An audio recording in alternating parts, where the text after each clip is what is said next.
Something astonishing is unfolding right now high above our heads, quietly, constantly, and largely unnoticed. Across the skies of our planet, telescopes are capturing unusual activity.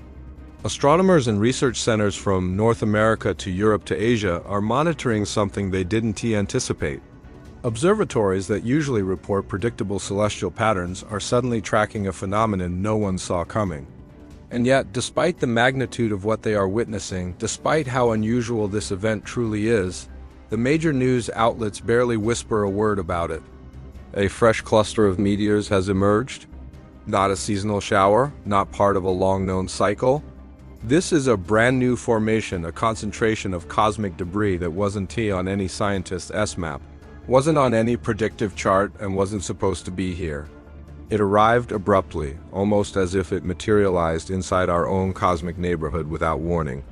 And what I'm about to unfold for you, what I am about to guide you through, is going to make the hairs on your arms rise, because the implications of this event stretch far beyond the scientific. This isn't merely about rocks streaking through our atmosphere. Something deeper, older, and profoundly significant is embedded within it, something written generations ago, something people of faith have pondered for centuries. As you listen right now, imagine this. Tiny fragments of ancient matter are streaming into Earth's atmosphere. If you step outside on a clear night and look toward the right stretch of sky, you may catch streaks of brilliant light, thin, glowing trails burning as they plummet downward. They look mesmerizing, but they also echo descriptions found in prophecies many consider sacred. And what makes this even more compelling, what elevates this moment from interesting to chilling, is the timing. We're not simply living in another chapter of history. We're standing in a period where multiple global, political, environmental, and celestial signs are overlapping. It feels as if separate puzzle pieces that never seemed connected before are suddenly locking into place. People who study scripture, who pay attention to patterns, who consider biblical foresight, are realizing how unusual this convergence truly is. Take Revelation 8, for instance. When was the last time you read it closely, not casually, but intentionally? In that passage, the Apostle John, isolated on the lonely island of Patmos, receives a sweeping vision of future events. In that vision, 7 angels are handed 7 trumpets. When each trumpet sounds, a specific and dramatic event strikes the world. When the first angel blows the trumpet, fire and blood mingled with hail rain down upon the earth. When the second trumpet sounds, something resembling a blazing mountain, a fiery mass, falls into the sea. And when the third angel lifts his trumpet and releases its sound, a luminous object like a torch drops from the heavens. This star descends upon the rivers and springs of water. John describes its name, wormwood. After its fall, the waters become bitter and many perish. Now, consider what's happening today. A meteor cluster that was never forecasted suddenly appears. Its movement, speed, and composition don't follow the familiar laws of typical meteor showers. Scientists who normally speak with confidence now give interviews filled with words like anomaly, unexpected, and unprecedented. It's almost as if this object or collection of objects has a purpose, as if its arrival is aligned with this exact moment in human history.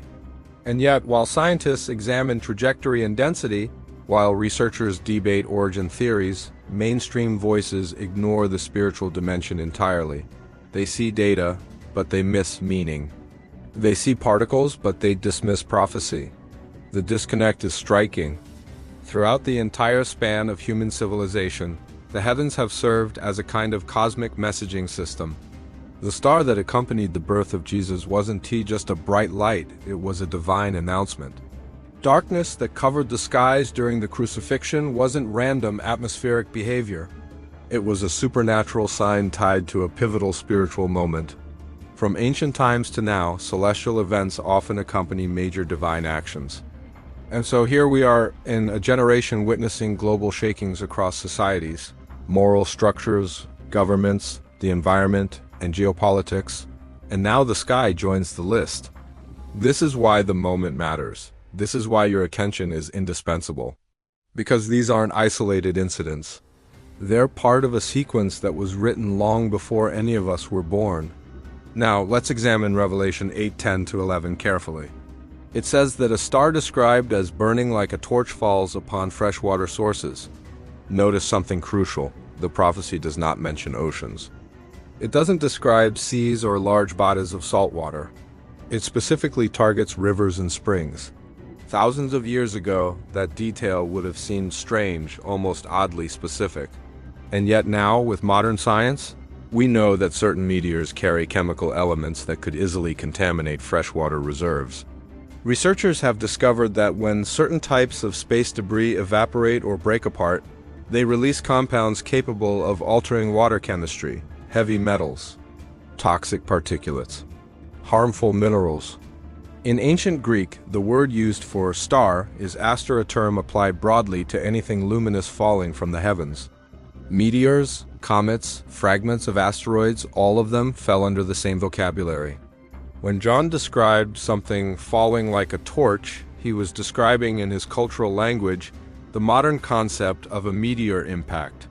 The prophecy, therefore, is far more literal than symbolic, and the name wormwood indicates bitterness, poisoning, and unclean water.